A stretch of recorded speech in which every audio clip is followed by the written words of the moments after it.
Vali Bey'le Müftü Bey'i beklediğimiz için gecikmeden dolayı aklınıza sığınıyoruz. أعوذ بالله من الشيطان الرجيم بسم الله الرحمن الرحيم الحمد لله رب السماوات والأرضين وهو سبحانه وتعالى نور السماوات والأرضين الذي جعل العلم نورا وسراجا منيرا لأهل الدين الذي بدأ وحيه الجليل بإقرأ باسم ربك الذي خلق في كتابه المبين الحمد لله العليم الذي أنعمنا بالعلماء وثقافة التدريس والمدارس الإسلامية في كل وقت وحين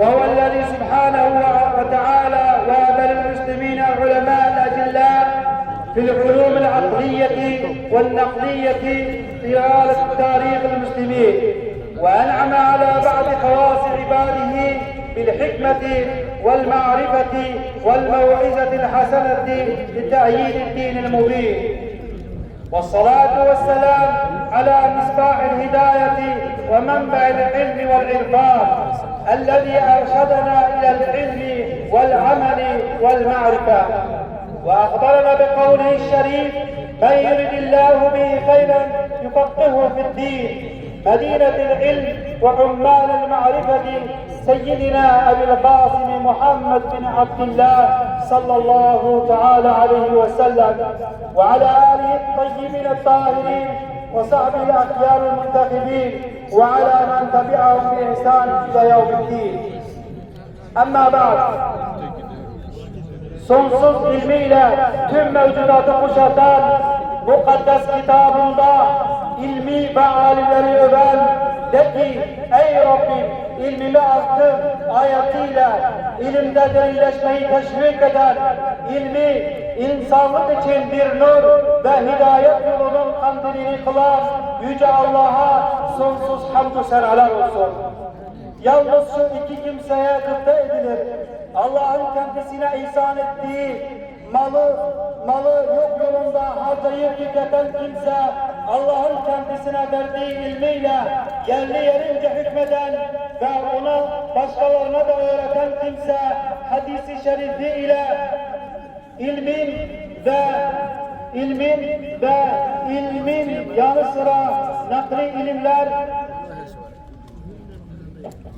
ilmin ve ilmi öğreten, önemini vurgulatan ilim, hikmet, irfan, marifet, ahlak ve tüm güzellikleri kendisinden mücessem olduğu ilmin şehri, seçkin ashabın eşsiz muallimi, Efendimiz kainatın iftiharı, güzel ahlakı tamamlamak için gönderilen Hazreti Muhammed Mustafa'ya, onun temiz ehl-i beytine ve seçkin ashabına salat ve selam olsun. Sayın kıymetli misafirlerimiz, seydalarım, kıymetli misafirler ve değerli ilim talebesi kardeşlerim, sizleri Allah'ın selamıyla selamlıyorum. Esselamu aleyküm ve rahmetullahi ve berekatuhu. Bugün burada ilim tahsilini ve hafızlıklarını tamamlayıp icazet almaya talip kardeşlerimizin icazet merasimi için toplanmış bulunmaktayız. Bu anlamda günümüzde mevcudiyetinden hayır ve bereket umduğumuz kemal ve fazilet sahibi ulema ve seydalarımız başta olmak üzere muhtelif yerlerinden sefer meşakkatlerine katlanarak medresemizi ve icazet merasimimi onurlandıran siz değerli misafirlerimize medresemizin adına hoş geldiniz diyorum. Cenab-ı Hak ilme ve ilim ehline göstermiş olduğunuz bu teveccühten dolayı sizlerden ebediyen razı olsun ve bizleri dini mübin İslam'a hizmetkar eylesin. İnsanların en hayırlısı insanlara faydalı olanlar buyuruyor Efendimiz sallallahu aleyhi ve sellem. Bu motivasyonla asırlardır bu ilim kurumlarında İslami ilimler akli ve nakli ilimler tedris ediliyor.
İnsanların en hayırlısı, insanlara faydalı olanlardır buyuruyor Efendimiz sallallahu aleyhi ve sellem. Bu motivasyonla asırlardır bu ilim kurumlarında İslami ilimler, akli ve nakli ilimleri tedris ediliyor.